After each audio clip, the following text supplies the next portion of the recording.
Puis les carottes. Très bon pour la santé. Comment c'est encore chaud, hein? Bonjour, monsieur David. Bonjour. Vous êtes bien Franck David? Oui, oui, bonjour, monsieur Duteuil. Vous êtes ici pour répondre de vos délits et débordements littéraires. Vous êtes un multirécidiviste avec, c'est inscrit dans votre dossier, 68 livres à votre actif. Je crois même que vous allez présenter le 69e. Ces nombres, je ne vous le cache pas, 68 et 69, assez évocateurs, peuvent apparaître comme de nouvelles provocations. Vous êtes d'ailleurs déjà venu répondre de vos actes poétiques, ici même. C'était quand déjà? Je dirais il y a 2 ans. Ouais. Poétique, non, c'était l'année dernière. C'était pour Humus, c'était avec Claude Elia Bourguignon, ça. Donc c'était l'année dernière. J'ai fait une présentation, mais il y a eu Ricochet qui était juste avant. Là, franchement, j'ai pas de mémoire. Il y a beaucoup de présentations donc dans ce lieu. Ah, oui, un peu, oui. Bon. Vous êtes, vous fréquentez régulièrement nos locaux du 44 rue Alsace-Lorraine, en dehors même des convocations légales. Qu'est-ce que vous y faites exactement dans ce lieu de cœur de Bastide? Alors moi, j'ai fait rien. J'ai fait plus grand-chose. J'ai eu fait un temps, il y a longtemps, j'ai fait plus grand-chose dans ce tiers-lieu. Si ce n'est quand même qu'il y a juste l'histoire du lieu où on a été partie prenante pour monter ce lieu-là, enfin ce lieu, physiquement j'entends, parce que Cœur de Bastide existait avant, l'association, mais il fallait bien un lieu pour que Cœur de Bastide s'émancipe. Donc j'ai fait partie en effet des 19, je crois, des 19 personnes qui ont mis des parts pour acheter cet immeuble, qui m'est très cher, cet immeuble en plus. Je peux faire des digressions, je vais en faire du coup, parce que tu me poses des questions, tant pis pour toi. Qui m'est très cher parce que là c'était Traçant qui avait cet immeuble-là. Ma mère qui est là, donc était commerçante avec mon père à Sainte-Foy. Donc c'était le temps où les commerçants étaient liés. Vraiment à Sainte-Foy, il y avait une vraie. Enfin, je dis ça, je vais commencer à me faire parce qu'il y a des commerçants ici, mais en fait il y avait une vraie solidarité, des vraies amitiés, des vraies altérités. Et Traçant qui était là, pour le coup c'était des vrais amis aussi avec mes parents. Et moi quand j'étais gamin, je me souviens, on montait à la première étage, il y avait, je me rappelle, les cabines d'essayage et tout. Et donc j'ai vécu dans ce lieu déjà quand j'étais gamin. Et donc j'ai fait partie de ceux 19, je crois, qui ont monté la citoyenne, la SCI, la citoyenne. Donc c'est très politique, mais ça a été le moment de se dire il faut qu'on fasse quelque chose à Sainte-Foy. Et on n'avait pas les moyens de le faire. Et il y a eu un appel qui a été fait. Et il y a eu une vingtaine de personnes qui ont répondu pour mettre quelques parts sociales, permettre d'acheter. Donc une fois qu'on a mis les parts sociales, les banques peuvent répondre plus favorablement, acheter ce lieu, et c'est devenu un tiers-lieu où il se passe plein de choses. Et c'est vrai qu'au début j'ai été plus impliqué, j'y suis beaucoup moins, à part pour les Reclusiennes, pour le festival des Reclusiennes.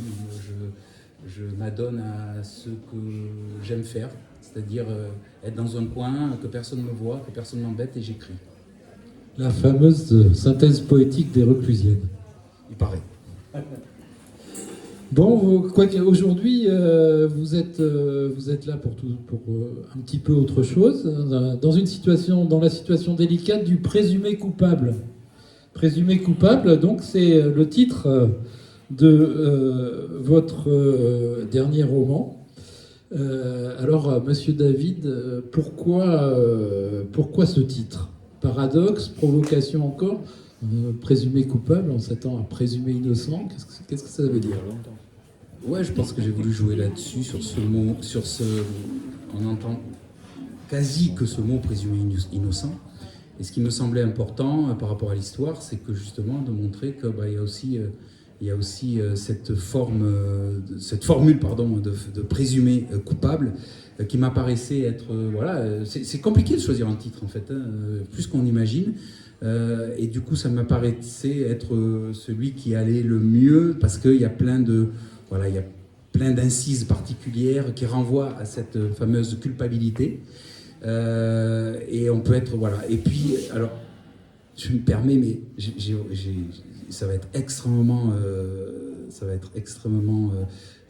ça risque de paraître très osé ou obséquieux ce que je vais dire, mais je me rappelle, j'avais sorti un roman qui est là-bas, qui s'appelle Charlotte. Et au même moment où j'ai sorti le roman Charlotte, il y a eu le prix Renaudot qui s'est appelé Charlotte, mais exactement en même temps, hein, vraiment. Alors forcément, j'étais très loin d'être au prix Renaudot, mais bon. Et du coup, j'étais obligé de le changer et je l'ai appelé Charlie pour appeler Charlotte. Et là, j'étais devant la télé il y a 2 jours et j'ai regardé une chronique, je ne sais plus ce que c'était. Il y a un bouquin qui apparaît, Présumé coupable. Et là, je me dis, c'est quand même incroyable ça.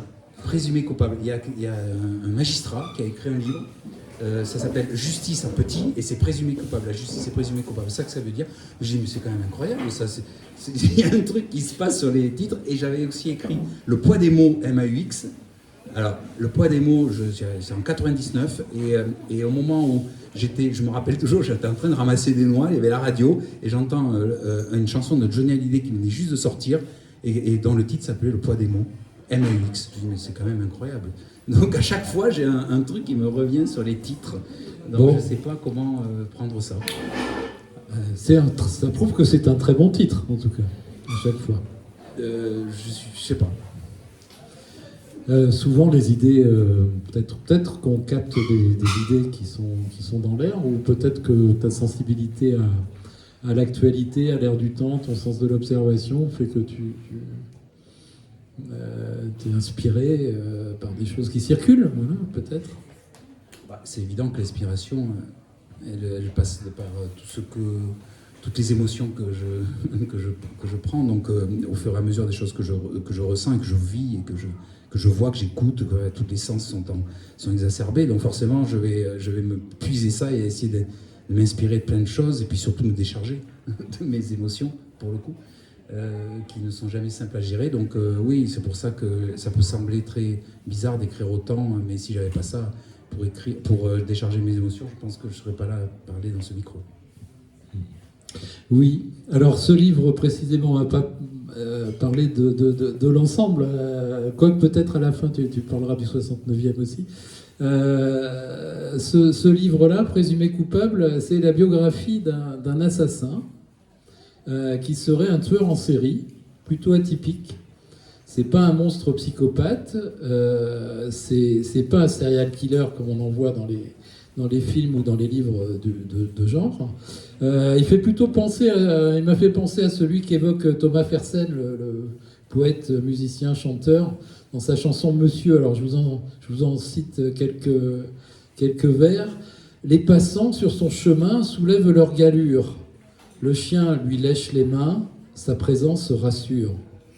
Voyez cet enfant qui beugle, par lui secouru, et comme il aide l'aveugle à traverser la rue. Dans la paix de son jardin, il cultive ses roses. Monsieur est un assassin quand il est morose. Un peu d'humour noir, beaucoup de poésie. Est-ce que tu te reconnais dans cette sensibilité, Franck ? Ouais, alors, ouais, forcément. Alors, il faut juste savoir une chose, c'est que je ne sais absolument pas ce qui va se passer. Bernard, je lui ai dit, d'abord, je remercie vraiment Bernard d'avoir accepté cette invitation de présenter le roman. Parce que d'abord, voilà, il y a des connexions avec Bernard depuis un certain temps. Et puis il y a je pense une vraie sensibilité, enfin une vraie sensibilité, c'est bête ce que je dis, mais enfin une sensibilité véritable qui m'apparaît toujours intéressante. Et donc on s'est vu dernièrement, je suis venu boire le café chez toi. Et tu savais que je voulais rien savoir, mais tu m'as quand même un peu esquissé des choses et tu m'as parlé de Thomas Fersen. Et c'est vrai que j'y avais pas pensé et je m'y suis remis. Donc j'ai écouté, et c'est ça qui est vraiment génial, je trouve, c'est qu'on me renvoie des choses dont je n'avais pas pensé, des textes, des poésies, des mots. Alors c'est vrai avec Thomas, c'est vrai que c'est très poétique, et c'est vrai que ce texte-là répond assez. Je trouve qu'il y a vraiment un truc. Il y a un truc. Et j'y avais. Alors pour le coup, sur l'inspiration, pour revenir sur le côté inspirant, là, pour le coup, non, ça vient pas du tout de ça, parce que je l'écoute très sporadiquement, pour le coup, et c'était plutôt sur d'autres inspirations qui m'ont permis d'écrire ce roman. Oui, alors Jules, ton assassin, on va passer au tutoiement, hein, puisque la mise en scène, c'était plus l'introduction. Puis j'ai oublié, mais bien Vous avez sûr, il compris. fallait que je les mette peut-être. Oui, mais c'est pas grave. Voilà. Donc Jules, ton assassin, il est riche, il est respectable. Comment tu le présenterais? Tu commençais un peu à en parler, là. Alors, je suis très mauvais là-dedans. La solution de secours, c'est que j'ai un passage à lire. Hein. Ah, mais comment je le présenterai? Alors, c'est des choses incroyables parce que il y a un article dans le journal du Sud-Ouest qui a été écrit par Jean-Claude Faure, que tout le monde, enfin que les foyens connaissent bien, et il parle d'un polar déjà. Je me retrouve pas là-dedans parce que je sais pas trop ce que c'est qu'un polar d'ailleurs, mais je sais pas un truc qui me. Et du coup, ce personnage-là, c'est un personnage complexe, forcément. Enfin, je pense. C'est un personnage. En effet, tu l'as dit, c'est pas un psychopathe. Il se dit tueur en série, c'est pas un psychopathe. Alors, moi, je suis pas. Toi, c'était ton métier, ta formation, mais moi, je suis loin de ça. En psychiatrie, ce qui se passe vraiment. Mais en tout cas, quand je l'ai écrit, je voulais pas que ça soit un psychopathe. Voilà. Du coup, comment je le décrirais? C'est quelqu'un qui est noir. C'est sûr, mais noir à l'intérieur, qui est indolent, c'est-à-dire il est pas bien depuis longtemps, vraiment, dans une phase plutôt d'une très grande dépression, et qui va l'amener à faire des choses peut-être qui le dépassent aussi, pour aller jusqu'au bout, et que son existence, qui s'est arrêtée à un moment donné, qui s'est arrêtée, je pense. Comment elle finit par rapport à une entreprise qu'il a en tête et qui veut aller jusqu'au bout. Et il finit son existence comme ça. C'est un personnage, voilà. Je sais pas, je suis très très mauvais, Bernard. Alors, de toute façon, il faut pas en dire trop parce que, voilà. Tu vois, on sent qu'il y a une certaine empathie, sympathie pour ton personnage, et c'est pendant tout le long du bouquin, il tue des personnes, donc c'est un peu surprenant. Alors, donc on va pas vous donner toutes les clés, vous verrez à la lecture et jusqu'au bout on est surpris. Mais il y a quand même un extrait là pour donner une image plus précise de ce Jules. C'est à la page 5. Lorsque je tue, je n'ai aucune poussée d'adrénaline, aucun état d'apesanteur. Je n'ai même pas de violence en moi. Je n'en veux pas à la personne sacrifiée. D'ailleurs, je choisis les personnes uniquement sur un critère. Tous mes crimes sont imparfaits.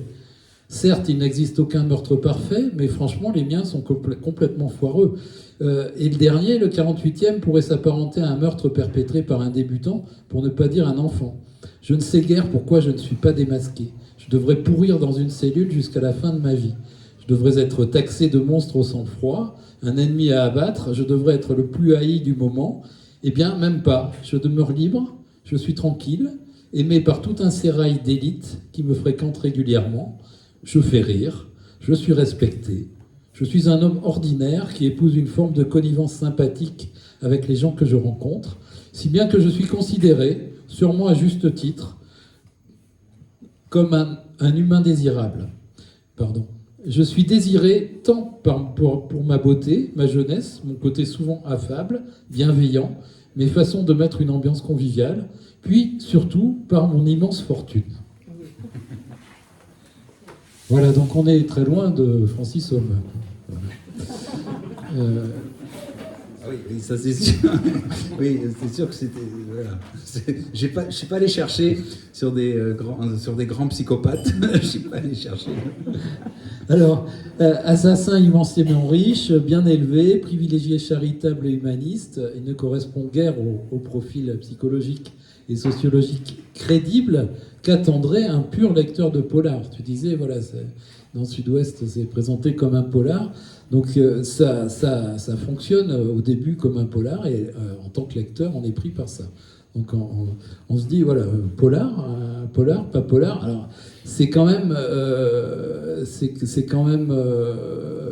surprenant, parce qu'on s'aperçoit très vite que Jules ne tue que des vagabonds clochardisés, c'est le cœur du récit. Voilà, mais on a l'impression on s'aperçoit très vite contrairement au polar, il n'y a pas beaucoup de vraisemblances sociologiques, psychologiques, criminologiques, quoi. Enfin, on a l'impression d'emblée que le livre cherche autre chose. Alors, quelles étaient un peu tes intentions Alors, à la genèse de l'idée, on va dire, qui date maintenant, ça, je l'ai écrit. En fait, ce livre, il a été édité au printemps dernier, donc déjà, il y a déjà une histoire, enfin, il y a déjà un vécu, je veux dire. Et il a été écrit en une année. Alors moi, j'écris les romans d'une manière sporadique. Voilà, au fur et à mesure, j'écris d'autres œuvres entre. Donc, du coup, et du coup, au début, si tu veux vraiment savoir, au début, j'avais pas ça en tête. J'avais plutôt en tête que ça soit un président de la République française d'ailleurs, qui, sous son apparat, alors pour le coup, est un psychopathe. En fait, et va tuer régulièrement la nuit avec sa cour qui est au courant et qui le cache. Va tuer comme ça et forcément avec des histoires et tout ça. Donc c'était ça l'idée du départ en fait. Donc le polar, moi je sais même pas ce que c'est qu'un polar parce que je ne lis pas de polar. C'est ça qui est incroyable, c'est que je lis pas les polars. Je sais pas, moi, c'est vraiment pas c'est pas quelque chose que je suis pas attiré par ça et tout. Donc je l'ai pas construit comme c'est un polar parce que je sais même pas ce que c'est qu'un polar dans l'absolu parce que déjà je lis pas de polar. J'avais jamais écrit de polar, donc je savais pas trop ce que c'était qu'un polar. D'ailleurs, j'ai regardé la définition avant parce que j'ai vu que c'était dans le Sud-Ouest marqué polar, donc du coup, je me suis dit, tiens, c'est quoi un polar? Donc j'ai regardé ce que c'était. Et alors, je peux comprendre, il y a des meurtriers, il y a des meurtres, il y a des enquêtes, enfin, même pas. D'ailleurs, pas tout à fait. Enfin, je reste pas trop sur les enquêtes, il y a des plaidoiries, ça c'est sûr, mais on peut pas appeler ça des enquêtes. Et, du coup, ça fait penser à un livre de procès, hein. On va en reparler, mais... Plutôt, oui, plutôt c'était ça, c'était pour arriver, il y a en effet des formes, il y a des chapitres, quelque part, en tout cas des séquences, qui font que il y a le personnage, il y a ce qu'il fait, et quelque part avec nonchalance, quelque part aussi, il le fait. Pour ça, je parlais d'indolence tout à l'heure, c'est quelqu'un d'indolent. Mais, et après, il y a aussi les personnages, quelques personnages qu'il a tués, qui reviennent comme... forcément, il y a derrière des messages politiques aussi, hein, sur tu disais, les personnes qui sont en véritable déshérence et qui vivent dans la rue et qui sont dans des situations de clochardisation, donc à des niveaux vraiment... Et donc derrière, forcément, il y a aussi des messages qui sont donnés sur notre société aujourd'hui. Et puis, en effet, à la fin, c'est le procès. Enfin, c'est le procès avec les plaidoiries. Là. Alors, on va y revenir, mais si on s'amuse un peu avec le politique, là, du coup, cette histoire de président psychopathe criminel est amusante parce que une des questions que je me suis posée, c'est à titre un peu de provocation, c'est cet assassin Jules riche, humaniste, au discours policé et au regard condescendant sur les pauvres et les SDF, parce qu'il les tue parce qu'ils sont malheureux, donc pour les libérer de leur malheur. Donc fortuné, avec un regard condescendant et humaniste sur les pauvres. Est-ce que c'est un macroniste? Alors celle-là, je ne l'avais pas vu arriver. Même si je le mérite parce que ce que j'ai dit avant, forcément. C'est sa faute, ouais. Oui, c'est vrai que j'ai été très en colère à un moment donné de la manière aujourd'hui que notre société est menée. Et particulièrement, et c'est dit dans le livre, je me rappelle toujours de cette Macron quand il a été élu sur le premier mandat, pour une de ses professions de foi, il le clamait comme ça, il n'y aura plus de SDF sous mon règne, quelque part. C'était ça qu'il disait, alors qu'il y a 300 000 SDF de plus depuis qu'il est président. Donc oui, il y a une colère sur la manière d'imaginer de pouvoir faire du social et de briser le pacte social. Ça, c'est évident. C'est pour ça que j'avais eu cette idée que le président de la République devienne un vrai... Franchement, alors je suis désolé, hein, mais enfin bon, tu m'as libéré, tu me libères de mes carcans, tant pis pour vous. Franchement, oui, il a des yeux, quand je le regarde, des fois, qui me font peur. Et c'est vrai que ça c'était inspirant sur le fait qu'un président puisse être aussi ça. Et donc après que le gars soit macroniste, oui, bon, je pense que c'est tout à fait envisageable. Alors, plus sérieusement, le hasard a fait que cette présentation, elle correspond à la sortie au cinéma de l'étranger. Et donc, moi, j'ai fait un parallèle osé. Alors, il ne s'agit pas de comparer les auteurs, évidemment, ce serait profondément ridicule.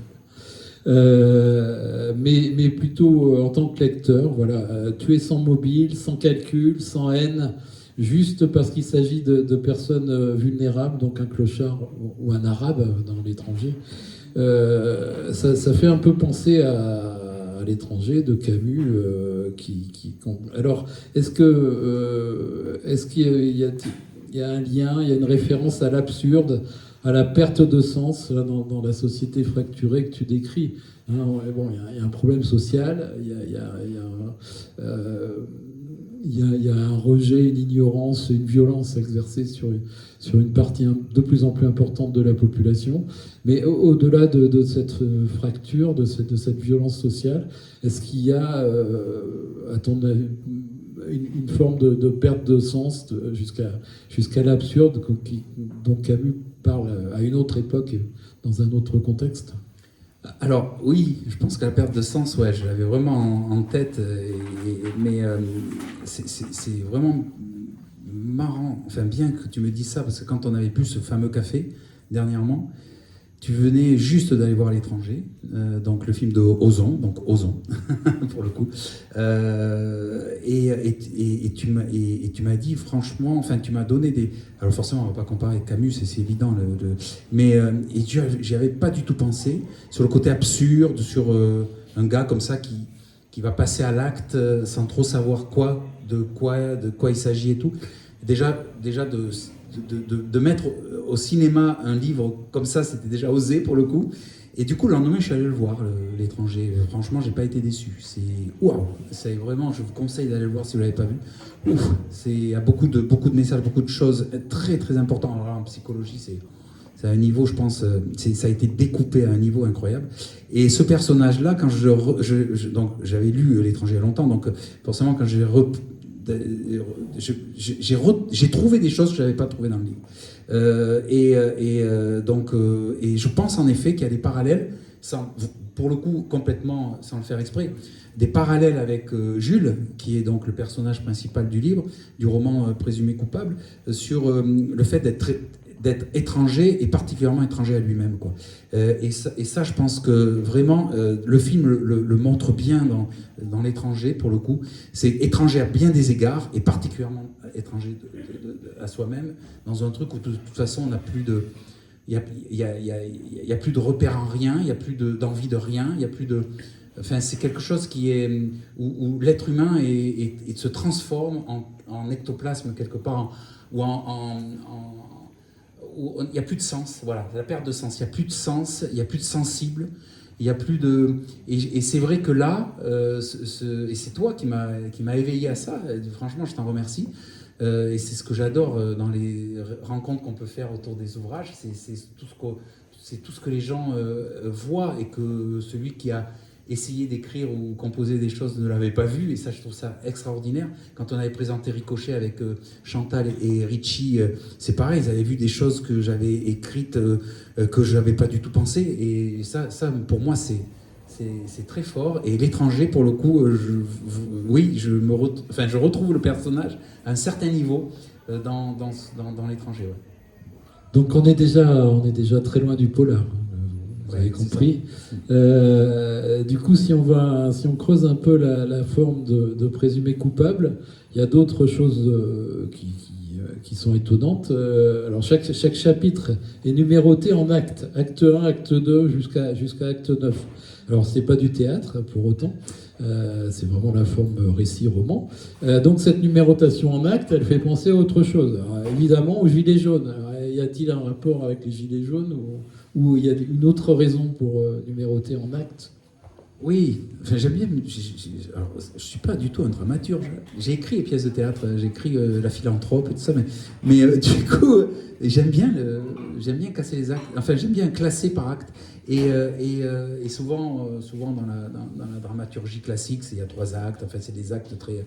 Et là, alors, c'est absolument pas du tout le cas. Donc, on n'est pas du tout dans des pièces de théâtre.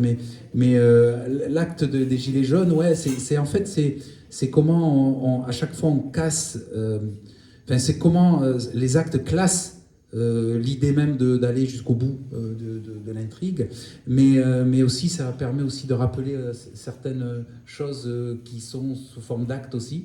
C'est d'abord les actes manqués, c'est aussi passage à l'acte. Donc là, pour le coup, il y a des passages à l'acte, 48 passages à l'acte. Tu l'as évoqué, donc je peux me permettre de le reprendre. Et donc il y a l'acte qui revient. Il y a l'acte, c'est aussi l'action. Et du coup, c'est mise en action des choses. On a envie de mettre des coups de pied dans la fourmilière. On va passer par l'action aussi. Déjà, des fois désordonnée, des fois désœuvrée, tout ça. Comme peut-être les Gilets jaunes ont vécu, dont j'ai beaucoup d'estime pour tout ce qui s'est passé par les Gilets jaunes, parce que je pense vraiment que ça a été un moment fédérateur et un moment où l'éducation populaire a repris ses lettres de noblesse dans un contexte complètement désordonné. C'est ce qui faisait la force. Et du coup, c'est passer à l'action qui a fait la force, je pense, de ça. Et de conscientiser des choses aussi politiques dans une société où on nous a dépolitisés, pour le coup. Donc acte, action, et peut-être en contraste avec ce rythme du livre, il y a des poèmes. Alors chaque acte commence par un poème. Alors pourquoi et quel rapport tu fais? Alors moi j'ai bien sûr ma lecture, je le dirai après, mais quel rapport tu fais toi entre ce poème qui ouvre chaque acte et la partie du récit qui suit? Là, je sais pas. T'es pas forcé de répondre. En fait, ce que j'aime bien émailler les romans de poésie, parce que je trouve que, franchement, moi, c'est vers là que je préfère aller. Hein. C'est vers la poésie. Je lis des poésies toute la journée. Enfin, tous les jours, j'ai des bouquins de poésie. Donc, si j'avais pas la poésie, je pense en effet que je serais pas inspiré comme je le suis. Et du coup, c'est aussi un rappel à ça. Et les poèmes qui ont été écrits spécialement aussi pour le livre sur ces actes-là sont liés. Donc, à l'intrigue, au livre. Donc c'est des poésies sur les gens qui sont dehors, sur le dehors, sur l'en dehors, sur les cheminots, mais EAU-X, donc c'est les cheminots, ceux qui cheminent, et en effet, et puis cette douleur, surtout la douleur, la douleur de ces êtres qui sont décharnés, cabossés, et tout ça. Donc, alors c'est rappelé en poésie, voilà, c'est métaphorique, mais voilà, c'est juste pour rappeler que le roman, pour moi, le roman doit avoir une forme poétique. C'est-à-dire, un roman poétique me plaît assez. Et quand Mehdi, qui avait présenté première fois, il y a quelques années maintenant ici, m'avait dit que c'est un roman, pour lui, c'était un roman poétique que j'avais écrit. Et ça m'allait plutôt bien parce que je trouvais que, il y avait quand même pas mal, c'était assez imagé, il y avait pas mal des mots un peu particuliers qui rappelaient un peu ce que la poésie peut se permettre de faire. Je reviens aussi à des fois des discussions qu'on a sur des mots un peu compliqués qui sont utilisés. C'est l'art de la poésie, au moins, c'est qu'on peut se lâcher, quoi. C'est-à-dire qu'il y a pas de... pour moi, en tout cas, il n'y a pas de... C'est une liberté absolue. C'est une liberté où on peut afficher des idées, des émotions, des couleurs, une texture et tout, d'une manière vraiment absolument libre. Et qui n'est pas simple parce que c'est une concision vraiment dans quelque chose de très concentré, avec des messages qu'on peut faire passer et tout. Je sais pas faire des haïkus par exemple, mais je trouve que c'est vraiment osé d'aller jusque-là. Mais vous voyez, c'est un art vraiment particulier. Et aujourd'hui, ça nous manque. Ça nous manque, je pense, la poésie. Mais vraiment. Oui, alors moi, en tant que lecteur et être humain sensible à la poésie, je trouve qu'elle est partout en même temps. On n'a jamais eu autant, mais... Mais ouais, elle te manque quand même, du coup. Ouais, pourquoi? Parce qu'en fait, vous allumez la télé, vous entendez une chronique de poésie avec la poésie, vous regardez même du cinéma. Alors là, pour le coup, l'étranger. Alors l'étranger, il y a la voix de, il y a le texte de Camus qui arrive de temps en temps et tout. Donc Camus est un véritable poète pour le coup. Donc bon, on retrouve un peu ça, mais bon, quand même globalement, le printemps des poètes tous les ans depuis maintenant 17-18 ans que ça existe. C'est 15 jours au mois de mars. Qui en parle, Enfin, je veux dire, il faut aussi. Alors, la poésie elle peut être partout pour ceux qui sont là-dedans et tout, mais dans l'éducation populaire, dans l'éducation permanente, dans ces choses-là, elle est quand même très frileuse. Vous rentrez dans une... Moi, j'adore entrer dans la librairie. Malheureusement, Delphine, qui est là, souvent en fait les frais. Mais je vais dans des voilà, je passe devant une librairie, je ne peux pas ne pas m'arrêter. Et la première chose que je vais regarder ou je vais demander, c'est le rayon poésie. Et là, je repère vraiment les librairies extraordinaires où la poésie, elle est devant avec un étalage incroyable. Alors ça, je peux vous dire que c'est pas non plus toutes les librairies qui font ça, mais il y en a. Et alors, et qu'est-ce que je vais trouver? C'est pas les rayons des poètes qu'on connaît bien, qui sont bien reconnus. C'est toute une poésie très large. Avec il y a aujourd'hui des poètes, des poétesses qui sont extraordinaires, contemporaines, qui écrivent des choses incroyables. D'ailleurs, tiens, voilà. On n'est pas là pour parler de poésie, mais voilà, en ce moment, quand vous lisez Gabriel Filto-Shiba, enfin, je veux dire, quand vous lisez Violaine Béraud, quand vous lisez Cécile Coulon, enfin, vous avez aujourd'hui en France quand même alors beaucoup les femmes d'ailleurs, je trouve, c'est extraordinaire, des forces incroyables qui sont données, Vasquez, enfin Laura Vasquez, tout ça, vraiment. Et ça, quand je rentre dans une librairie, c'est vraiment important. Et je trouve que c'est quand même très frileux, malgré tout. Pour trouver ça, c'est quand même assez frileux. Donc, je dirais pas, elle est tout autour de nous, elle est partout. Je dirais plutôt qu'il faut la promouvoir, il faut la faire passer, quoi. Alors, peut-être une prochaine fois, et on reprendra le sujet, voilà, la poésie, la promotion de la poésie, et puis les acteurs de la poésie, parce qu'il y en a à Sainte-Foy, il y en a à Bergerac. Partout. Voilà. Ça, il y aura une lecture la semaine prochaine, ici même, avec Sylvain Lebaille, d'ailleurs, de poésie slam. Il y a le rap aussi, dans le rap, il y a exactement. Bon, slam. Bref, c'est un autre sujet. Alors, on va revenir au livre, à Présumé coupable, et donc au roman. Ça commence par une confession de l'assassin lui-même, de Jules, sous forme de récit en chassé. C'est-à-dire que Jules a écrit un livre qu'il a intitulé « Sur l'ultime route ». Ensuite, ça se poursuit par l'autodénonciation de Jules et pas tellement par l'enquête et l'arrestation, mais par le procès. Donc ça laisse penser aussi à un moment que c'est peut-être un livre de procès, c'est une forme de littérature aussi passionnante. D'ailleurs, c'est aussi une part importante de l'étranger. Et ça se termine après par un épilogue qui est alors très très important pour le coup, parce qu'il est déroutant. Il surprend le lecteur et il laisse le lecteur tout à fait libre de son interprétation. Et donc, faudrait relire. Après, on relit le bouquin. Voilà. Évidemment, je l'ai lu 2 fois, c'était pour la présentation, mais je pense que beaucoup de lecteurs le liront 2 fois. Voilà. Alors, du coup, quelles étaient tes intentions en construisant comme ça? Est-ce que c'était prémédité? Est-ce que ça s'est fait au fur et à mesure?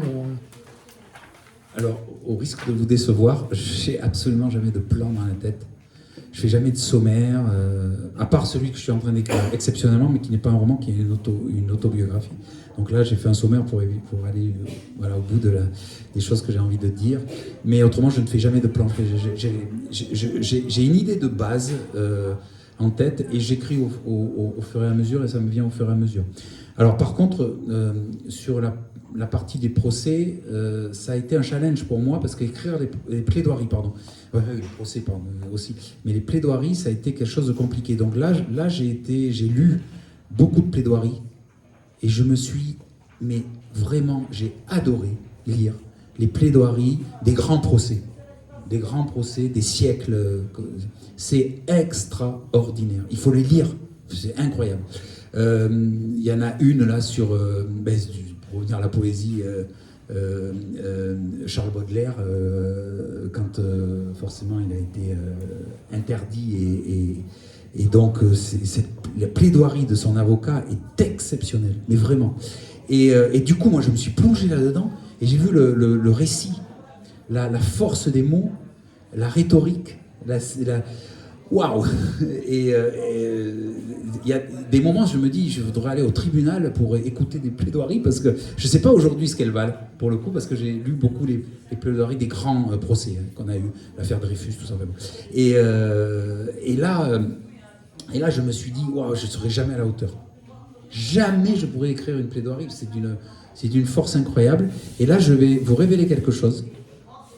C'est que j'ai failli faire quelque chose que je pense j'aurais regretté si je l'avais faite. Je me suis dit, je vais essayer un truc, parce que tout le monde m'en parle, je vais essayer de passer par l'IA.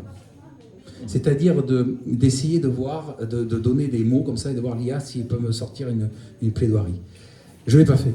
Je ne suis pas allé jusque-là. Mais ça m'a effleuré l'esprit, figure-toi. Parce que j'ai dit, j'arriverai pas à écrire ces plaidoiries. Donc là, ça a été vraiment, pour moi, un challenge. Je l'ai fait pour aller jusqu'au bout. Quand j'ai écrit La Philanthrope, c'est une pièce de théâtre en vers, en alexandrin. Donc il faut être déjà un peu plus...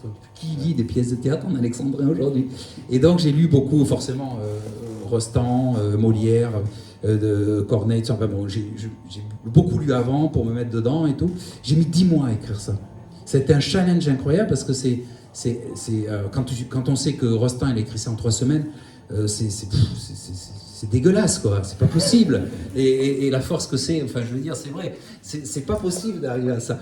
Et ça, j'aime bien me faire ces challenges-là. Et là, pour les plaidoiries, je me suis fait ce challenge-là. Alors, je suis pas sûr que ça soit réussi, mais en tout cas, je me suis dit, allez, je vais essayer d'écrire des plaidoiries. Et je me suis rendu compte que les avocats et les avocates, parce que là, pour le coup, aussi là, c'est beaucoup un cercle féminin que j'ai aussi voulu. De la manière que c'est exposé, on a l'impression que c'est vraiment de la littérature. C'est véritablement de la littérature. C'est dit, oralement, comme si c'était écrit d'une manière littéraire. Et d'ailleurs, les plaidoiries sont écrites. Alors, c'est une écriture qui est très ciselée. C'est vraiment très... Et du coup, souvent, quand on lit ça, on peut se dire, oui, mais ça, c'est pas naturel, c'est pas... Et en fait, si, c'est naturel. Et les avocats sont capables, les avocats, enfin, les procureurs, tout ça, sont capables vraiment de choses incroyables. Et c'est un monde que j'ai regardé des films. Alors L'étranger fait partie, mais d'autres films. Par exemple, j'ai regardé Le procès Goldman, le film qui est sorti il n'y a pas longtemps. Incroyable en termes de plaidoirie. Pourquoi j'ai regardé Le procès Goldman? Parce que c'est lui qui fait ses plaidoiries. C'est Goldman qui est donc qui va faire sa propre plaidoirie, qui va faire sa propre défense. Et donc dans le livre aussi, le présumé coupable ne veut pas être défendu. Il veut aller jusqu'au bout. Donc bon, on va pas tout raconter, mais il veut pas être défendu. Donc c'est lui qui va envoyer ses plaidoiries quelque part. C'est punchline en plaidoirie, parce que ça va être plus des punchlines. Alors attention, dans le livre, j'ai voulu aussi, c'est c'est un format que j'ai voulu, c'est un challenge que je me suis donné, que ça se lise très vite. Donc je n'ai pas voulu rester trop sur des plaidoiries trop longues, donc c'est plutôt des punchlines un peu en plaidoirie, pour pas rester... Alors voilà, il n'y a pas tout qui est écrit dans les plaidoiries qui ont été... faites au moment du procès, parce que c'est un procès quand même qui est long, 48 meurtres, enfin, je veux dire, il est très médiatisé, c'est un procès qui est très médiatisé, c'est voulu aussi comme ça, c'est un homme qui est connu, c'est quelqu'un qui est très riche, comme tu l'as dit, très très riche, qui est issu d'une famille très riche. Il commence par se dénoncer sur les réseaux sociaux. Il commence à se dénoncer parce qu'il se rend compte qu'il est tellement protégé qu'il n'arrive pas à savoir comment il peut s'auto-dénoncer, enfin, se dénoncer. Et donc il va passer par les réseaux sociaux et ça ne fonctionne même pas. C'est là qu'il dit, mais qu'est-ce qui se passe? Ça ne fonctionne pas, même par les réseaux sociaux. Alors voilà, il y a une piste, entre autres, que tu aurais pu développer, parce que le fonctionnement des réseaux sociaux et l'utilisation dans la société, par la justice, là, c'est aussi, ça prête à réflexion et à critique. Bon, donc il y a plein de pistes comme ça qui sont juste ébauchées. Même chose pour les biographies des victimes. Elles sont toutes intéressantes, mais elles sont toutes très succinctes. Et vraiment, on sent ce choix que tu expliques. Ouais. Pour que ça, d'abord la lecture qu'elle aille vite, que j'ai voulu que ce livre se lise en 2 heures. Voilà. Je sais pas si c'est réussi. Tu l'as lu en combien de temps En 2-3 heures. Voilà, que ça soit vraiment une fulgurance. Moi, je lis pas vite, et puis comme je savais que je devais écrire derrière, j'ai dû mettre le double. Mais donc c'est rapide, ouais. C'est Voilà, rapide. j'ai voulu que ça Et soit c'est un rapide. livre qu'on a envie de finir. Voilà, il rentre dans la catégorie des bouquins qu'on lit d'une traite. Voilà. De toute façon. Et figurez-vous qu'il y a des personnes, et c'est la première fois que ça arrive, que j'ai fait lire le livre avant qu'il sorte. D'ailleurs, je remercie, il y en a une qui est là, Eric. Je sais pas si c'est toujours là, Eric. Non, je ne le vois pas. Ah oui, il est là, mais il est derrière. Ah non, même pas. Il est parti. Ben voilà, il est parti. Ben, tant pis pour lui. C'était son heure de gloire. Mehdi aussi, mon collègue. Et du coup, ce que je fais jamais, mais j'avais un gros doute quand même. Et du coup, comme ils me connaissent assez, ils ont lu plein de choses que j'avais écrites. Mehdi, il avait présenté un roman et tout ça. Donc, ils m'ont renvoyé des choses.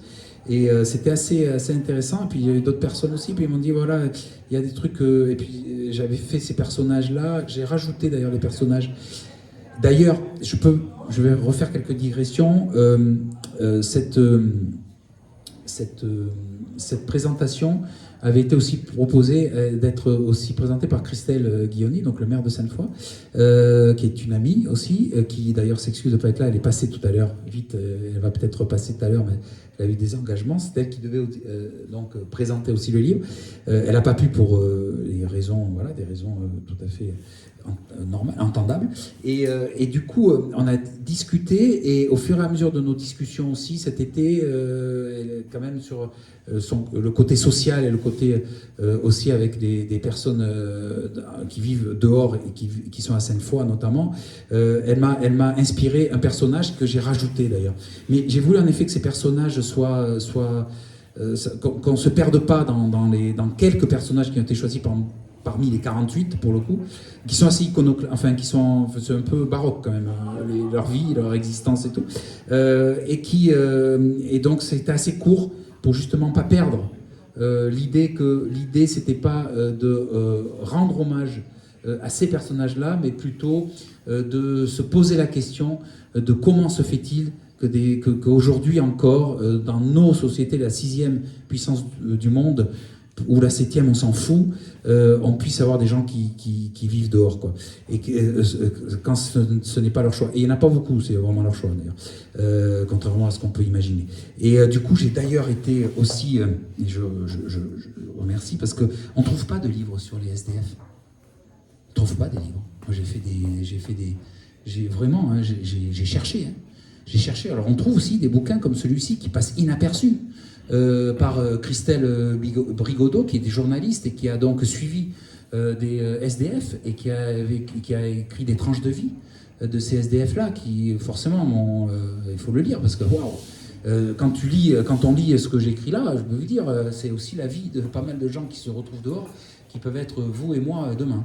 Et donc, mais autrement, j'ai essayé. C'est comme quand j'avais écrit Ricochet, où j'ai tout sur la communauté tzigane. Allez trouver des bouquins sur les gens du voyage et les tziganes. Et bien, je peux vous dire que moi j'en ai trouvé, mais faut, voilà, c'est quand même pas, on ne trouve pas ça sous le sabot d'un cheval, et c'est pas si simple que ça. Et donc ça m'a inspiré, et j'ai voulu en effet que ça soit concis pour rendre ce format, voilà, que ça soit rapide en fait. Alors du coup, tu digresses beaucoup, donc il y a beaucoup de pistes. Donc j'en saisis une, là on parle des personnages. Ce Hamza, j'avais prévu de vous le lire, et ça vous donnera une idée précise de comment ça se passe dans le livre. Ludovic portait sur lui une panoplie d'habits de toutes les couleurs, sans être assortis les unes aux autres. Faut dire qu'une vie de clochard confisque tout désir d'être à la mode. La seule parade où tout le monde se reluque reste ces files d'attente interminables devant les foyers pour espérer une douche, un peu de repos, une écoute, un regard seulement, voire un mets chaud et calorifique. Ludovic avait 86 ans et n'était à la rue que depuis sa retraite, dès l'âge de 69 ans. Une retraite pourtant méritée, puisque jamais il n'avait cessé de bosser depuis ses 16 ans, où il fut envoyé de force en France pour œuvrer à l'entretien des vergers, tenu par des pieds noirs dans le sud de la France. Puis, de mât en mât, il se retrouva dans une grande demeure de Pomerol afin d'y faire les façons des vignes. Ludovic était un Marocain, né et vivant son enfance à Bachoura. Il avait une peau hâlée, mais il faisait croire à quelques gens qui s'intéressaient un peu à lui que son travail toute l'année à l'extérieur lui avait flanqué un bronzage permanent, tel un tatouage indélébile. En fait, il refusait de montrer qu'il était d'origine maghrébine, et même s'il n'avait aucune naturalisation française, sa retraite lui valait d'avoir un titre de séjour. Il se nommait Hamza. Ludovic, son pseudonyme, fut emprunté à un ami de longue date qui lui apporta en France aide et soutien moral. Ludovic, cet ami, lui apprit les rudiments de la langue française, si bien que personne ne pouvait imaginer qu'il était marocain, son parler étant limpide, sans accent, et quand il écrivait en français, il poussait la vertu à faire les liés et déliés comme ses aïeux pour la calligraphie arabe. Hamza, alias Ludovic, avait un esprit érudit. Il apprit beaucoup et lut autant qu'il le put, particulièrement la philosophie. Il restait intarissable quand il parlait de Platon, d'Euclide ou de Bergson. Bien entendu, les philosophes arabes n'étaient pas en reste. Al-Kindi, Ibn Bajjah ou Ali Ben Maklouf restaient ses modèles. Hamza finit à la rue lorsqu'il décida de prendre enfin sa retraite méritée. Toute sa vie, il fut ballotté au gré de ses employeurs d'une maison à une autre, sans loyer apparent, mais déduit de chacune de ses payes, si bien qu'en accumulant tous ces montants, il aurait pu acquérir une demeure bien à lui. Or, dans la classe des ouvriers agricoles émigrés, cette possibilité est confisquée au profit de la caste des propriétaires terriens. Alors, ce portrait, donc, inspiré d'un personnage réel, fidèle au personnage réel. Oui, voilà, c'est en discutant justement avec Christelle qui me racontait, donc vous avez sûrement connu si vous êtes des Foyens, Ludovic, qui s'appelait Ludovic, qui était donc à la Poste souvent, et qui, alors forcément, moi, c'est un personnage romancé, donc j'ai fait un mixte pour aussi rappeler la problématique des invisibles à Sainte-Foy, et particulièrement une communauté qui a fait la prospérité du terroir, mais qui n'est jamais propriétaire de rien, qui n'a même pas de carré musulman pour être enterré souvent. Enfin bon, on est quand même sur des choses un peu particulières que j'ai voulu rappeler. Et puis, et du coup, donc ça, c'est en cela que c'est romancé. Mais par contre, oui, le personnage a bien existé, et donc tu le finis pas, mais il finit comme ça, il finit comme Christelle me l'a raconté, et qui arrive souvent chez les SDF. On ne se rend pas compte, mais en fait, ils sont tellement désœuvrés qu'ils veulent en finir aussi. Et souvent, ils finissent en se mettant tout nus et en restant tout nus toute une nuit sur un banc, qui permettent que le matin, on les retrouve dans des sites. Enfin, voilà, on les retrouve morts de froid. Et souvent, on dit, voilà, ça fait partie de. Voilà, il n'y a pas d'enquête plus que ça, et donc ça passe inaperçu. C'est ce qui s'est passé avec cette personne-là. C'est dommage que Christelle soit pas là, parce qu'elle aurait raconté mieux que moi, parce que à un moment donné, il a eu un problème de santé, ils l'ont amené à l'hôpital de Périgueux, il n'est pas sorti de Périgueux, il avait perdu tous ses repères quand il est pas parti de l'hôpital, et puis il s'est mis nu, il s'est mis sur un banc, il est mort le lendemain. Donc voilà, et il avait une chienne qui s'appelait Lola, et Christelle avait recueilli, il avait toute une histoire avec sa chienne aussi. Les chiens sont très importants en effet dans ce milieu-là, j'en parle aussi. Et donc c'est une histoire réelle, mais que j'ai romancée forcément pour rappeler d'autres choses qu'on vit ici sur le territoire, autour des personnes qui sont invisibles aussi, qui vivent aussi sous des toits et sur de la terre battue, et il y en a beaucoup plus qu'on imagine, et qui sont aussi des gens de dehors, quoi. Voilà, qui sont étrangers à beaucoup de choses pour le coup. Alors, puisqu'on parle d'histoire locale et puisque je suis foyen aussi, il y a eu une alternance au niveau des équipes municipales, et je me souviens en 2014, une des premières décisions de la municipalité, qui était de droite, extrême droite, c'est un raccourci, ça ne veut plus dire grand-chose. Enfin, il y avait des représentants du Front National de l'époque et des ciotistes qui siégeaient dans ce conseil. Une des premières décisions, ça a été de fermer le lieu d'accueil pour les SDF à Sainte-Foy et de couper toutes les ressources du CCAS. Et donc,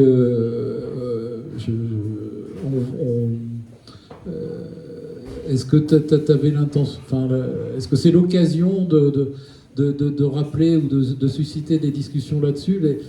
La manière dont sont traitées les personnes à la rue sont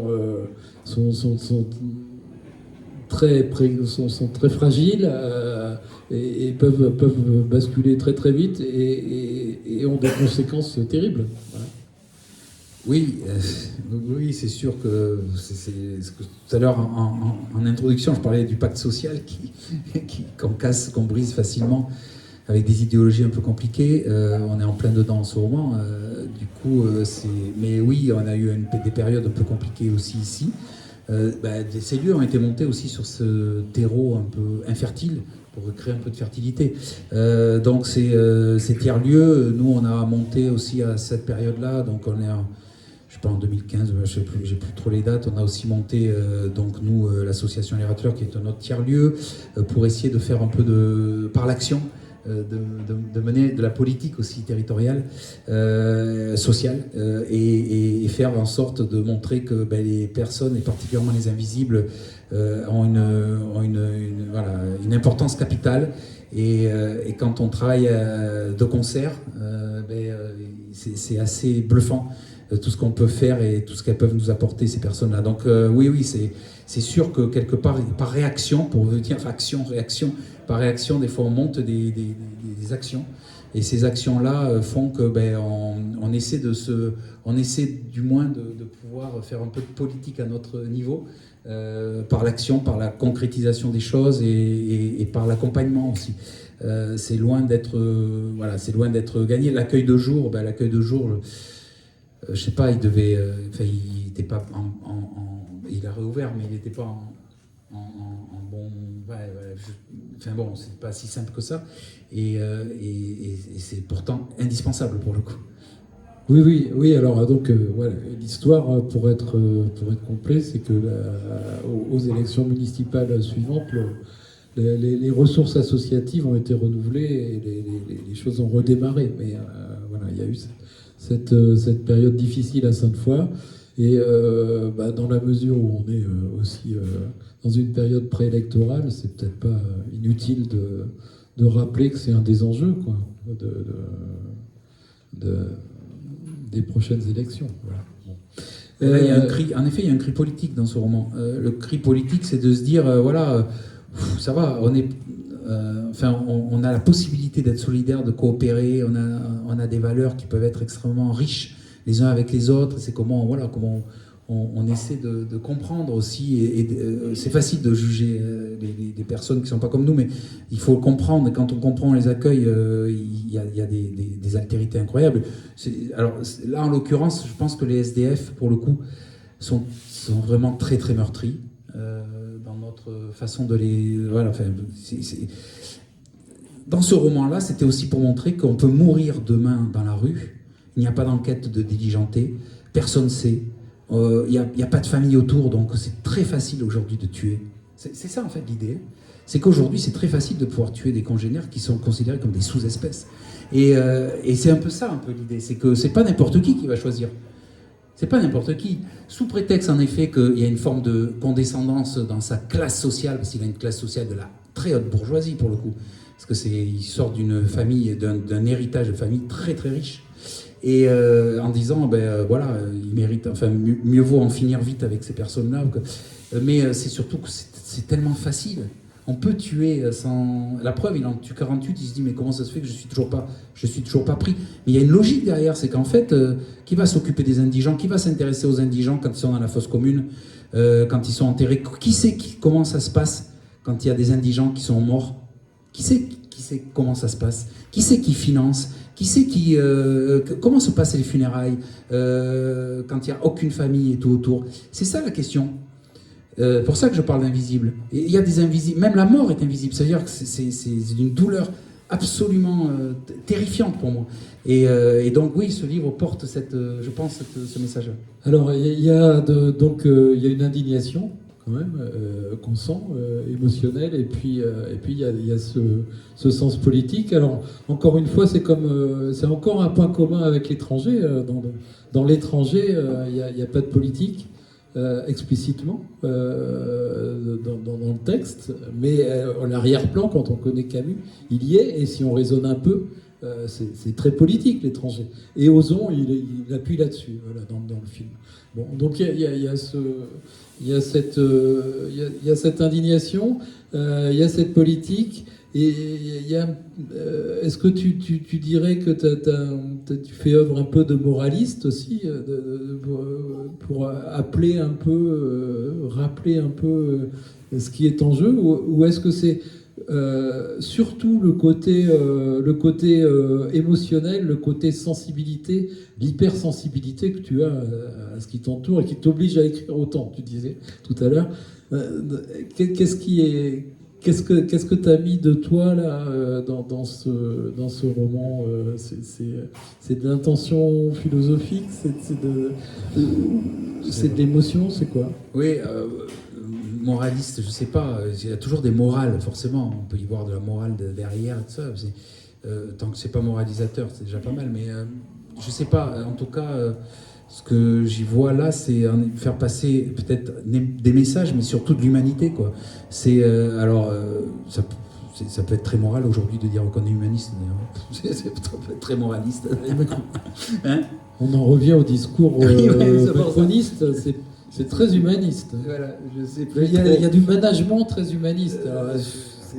Voilà, pour moi, l'humanité, c'est une même unité. Donc, je me sens toujours investi quand je vois la douleur de quelqu'un ou de quelqu'une, que de quelque classe que ça soit, je me sens toujours démuni. Donc, et du coup, alors, philosophie, je sais pas, non, je pense pas, mais même si derrière il y a peut-être quelques philosophes que je parle de Spinoza d'ailleurs dans le livre, donc qui forcément sont très humanistes pour le coup, mais autrement non, ce que je pense c'est il y a des valeurs, donc forcément la morale peut arriver. J'ai pas voulu que ça soit là, enfin peut-être je me suis trompé, mais j'ai pas voulu que ça soit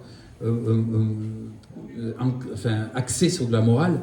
J'ai plutôt voulu juste rappeler dans quel monde on évoluait, entre ces castes, ces classes qu'on oublie mais qui existent véritablement, et celles qui sont hyper protégées quand même.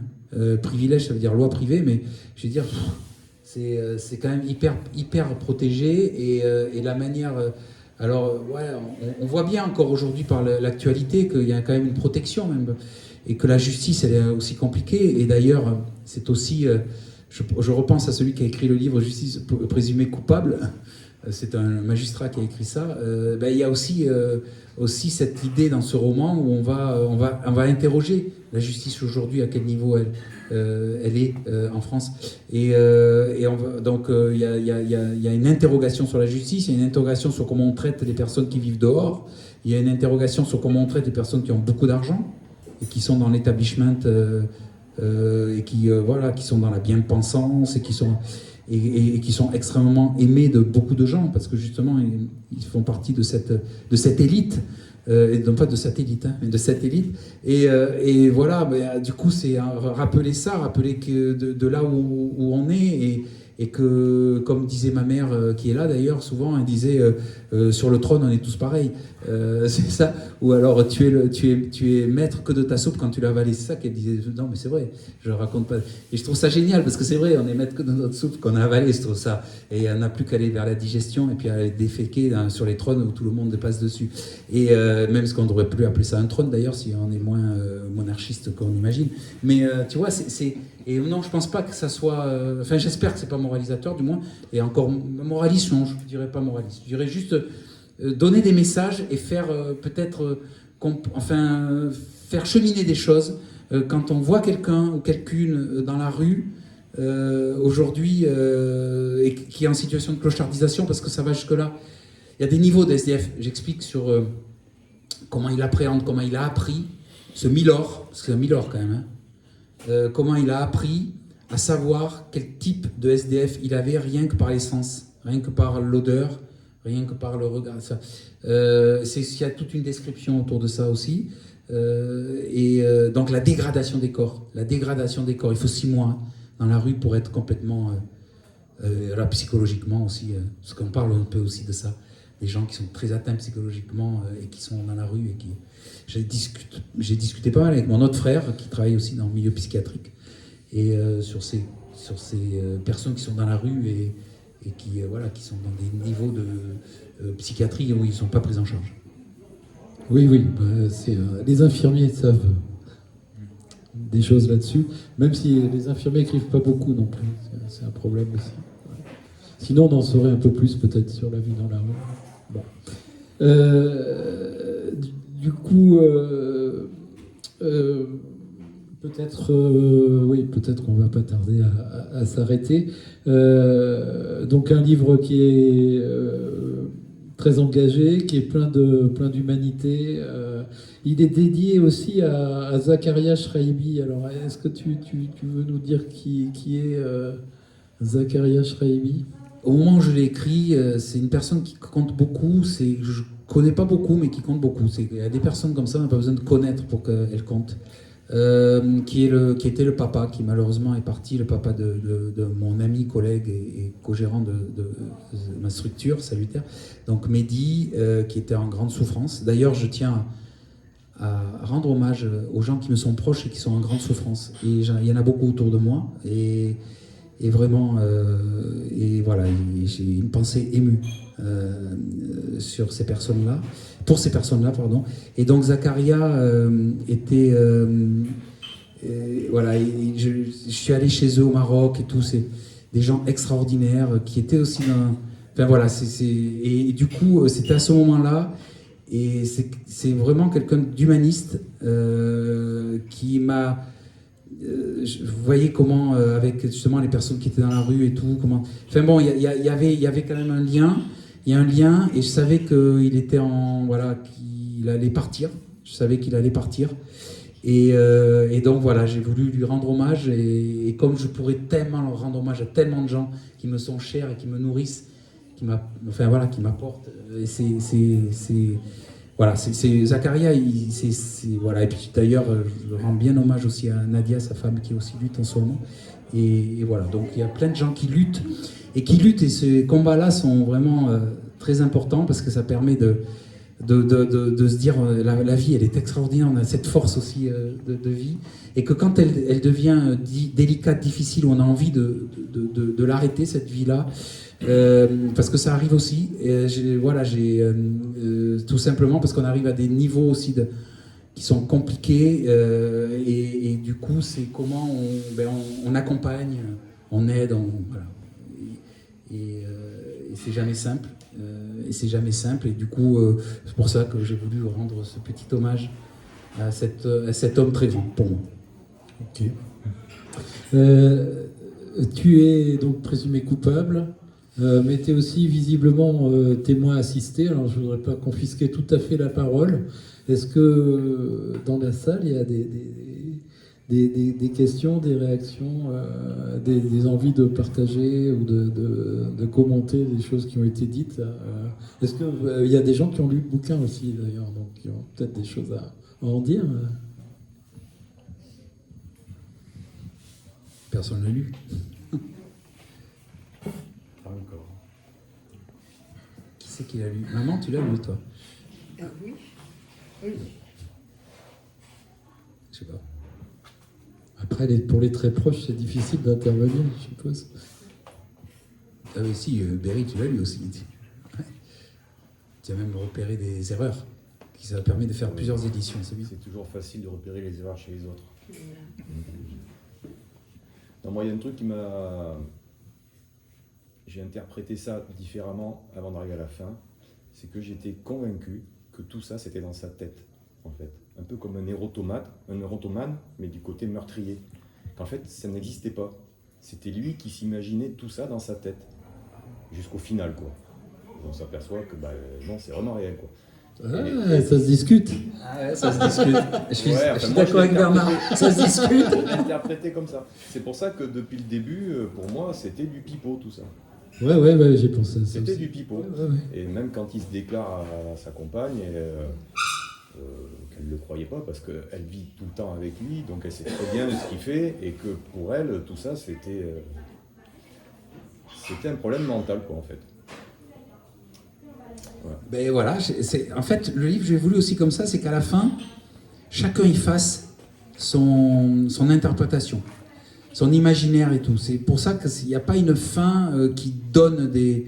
Il y a une intrigue et qu'on arrive à connaître le bout de l'intrigue. C'est aussi voulu comme ça. Ça veut dire que chacun y fait, il met ce qu'il a envie d'y mettre. Il n'y a pas de... Donc voilà, toi tu mets ça et why not?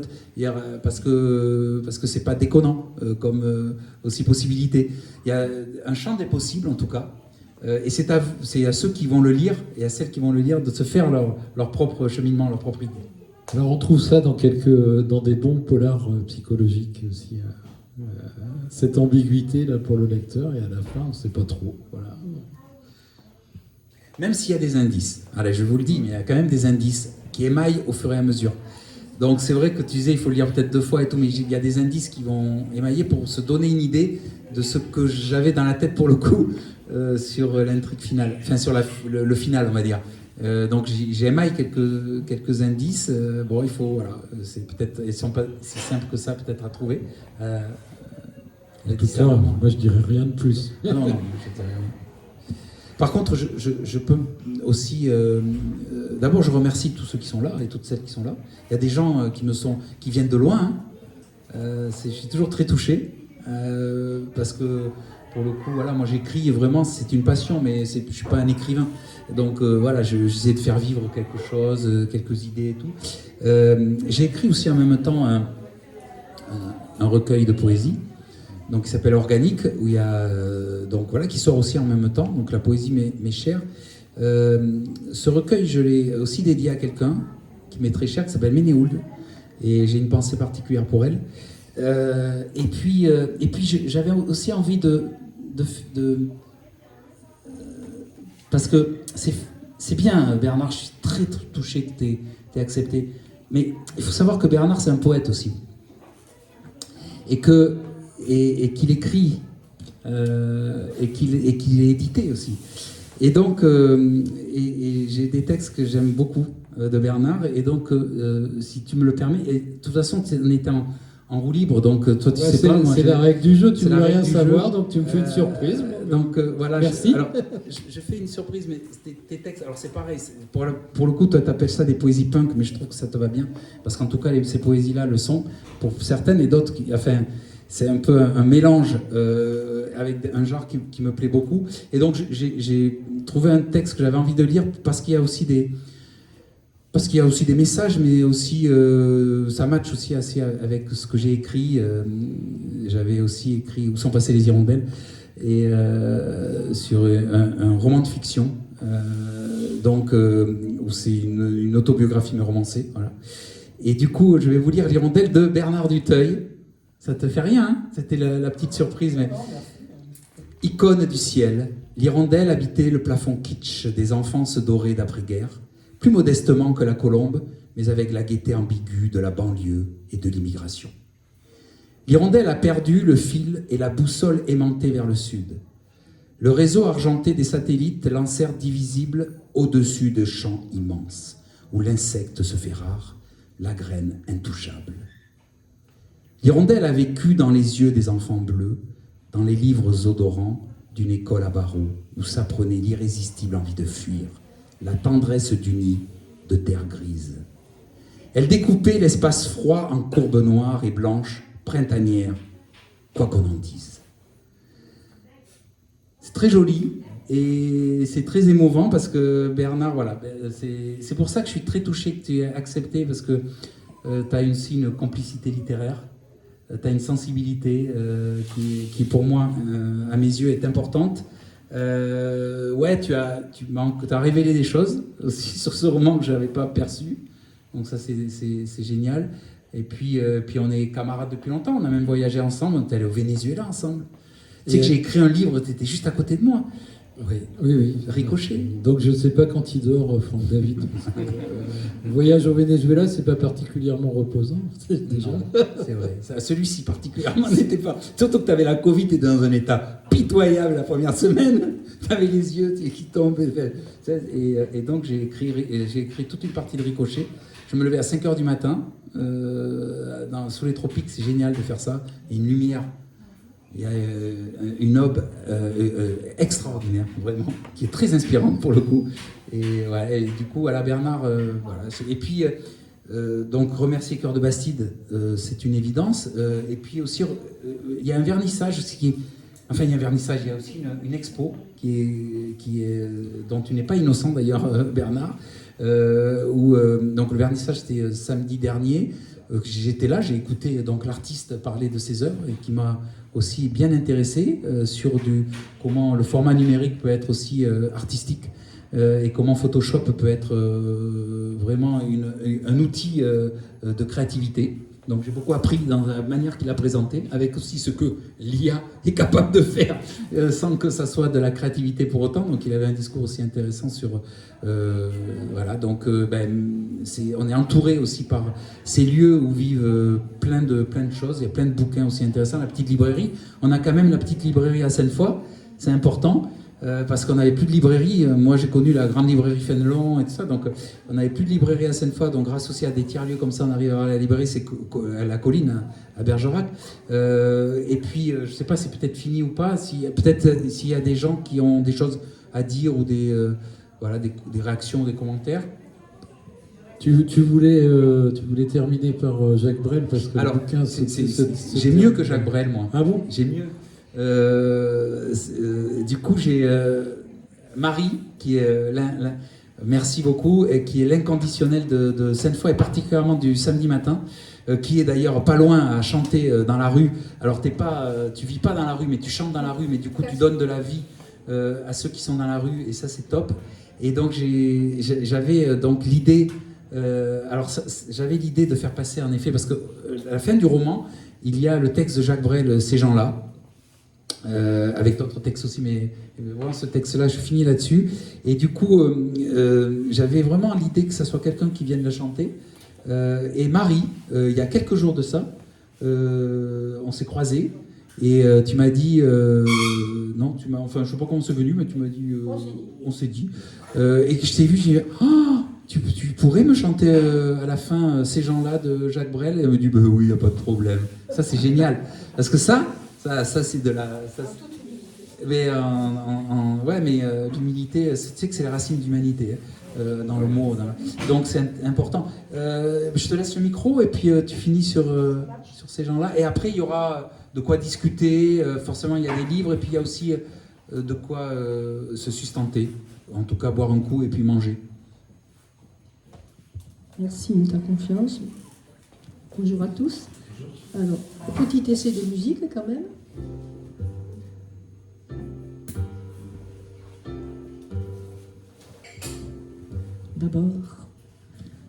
D'abord, il y a l'aîné, lui qui est comme un melon, lui qui a un gros nez, lui qui sait plus son nom, monsieur, tellement qu'il boit, ou tellement qu'il a bu, qui fait rien, ses 10 doigts, mais lui qui n'en peut plus, lui qui est complètement cuit, qui se prend pour le roi, qui se saoule toutes les nuits avec du mauvais vin, mais qu'on retrouve au matin dans l'église qui roupille, raide comme une saillie, blanc comme un cierge de Pâques, et qui balbutie, et qui a l'œil qui divague. Faut vous dire, monsieur, que chez ces gens-là, on ne pense pas, monsieur. On ne pense pas. On prie. Et puis, il y a l'autre, des carottes dans les cheveux, qui a jamais vu un peigne, qui est méchant comme une teigne, même qui donnerait sa chemise à des pauvres gens heureux, qui a marié la Denise, une fille de la ville, enfin, d'une autre ville, et que c'est pas fini, qui fait ses petites affaires avec son petit chapeau, avec son petit manteau, avec sa petite auto, qui aimerait bien avoir l'air, mais qui n'a pas l'air du tout. Faut pas jouer les riches quand on n'a pas de sous. Faut vous dire, monsieur, que chez ces gens-là, on ne vit pas, monsieur. On ne vit pas. On triche. Et puis, il y a les autres. La mère qui ne dit rien, ou bien n'importe quoi. Et du soir au matin, sous sa belle gueule d'apôtre, et dans son cadran en bois, il y a la moustache du père qui est mort d'une glissade et qui regarde son troupeau bouffer sa soupe froide. Et ça fait des grands. Et ça fait des grands. Et puis, il y a la toute vieille. Quand finit pas de vibrer et qu'on attend qu'elle crève, vu que c'est elle qui a l'oseille. Et qu'on n'écoute même pas ce que ces pauvres mères racontent. Faut vous dire, monsieur, que chez ces gens-là, on ne cause pas, monsieur. On ne cause pas. On compte. Et puis, il y a Frida, qui est belle comme un soleil, et qui m'aime pareil que moi j'aime Frida. Même qu'on se dit souvent qu'on aura une maison, avec des tas de fenêtres, avec presque pas de murs, et qu'on vivra dedans.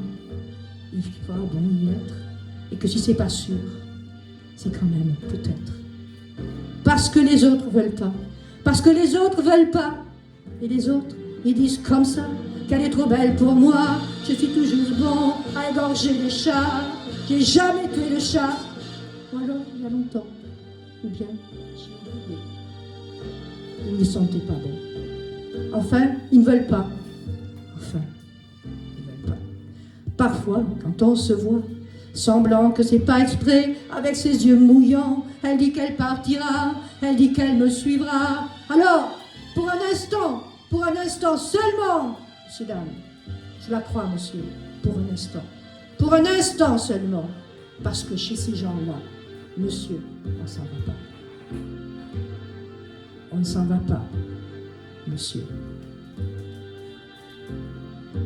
On ne s'en va pas. Mais il est tard, monsieur. Il faut que je rentre chez moi.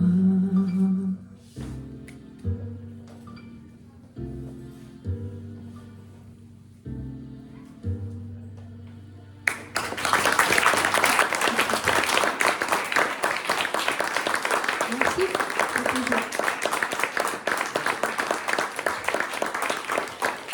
Merci Marie, merci Bernard, merci à vous. Et puis on peut boire un coup maintenant. Ça va? Et puis il y a les livres si ça vous dit, si vous avez du courage. Il y en a plein. Hein. Il y en a plein.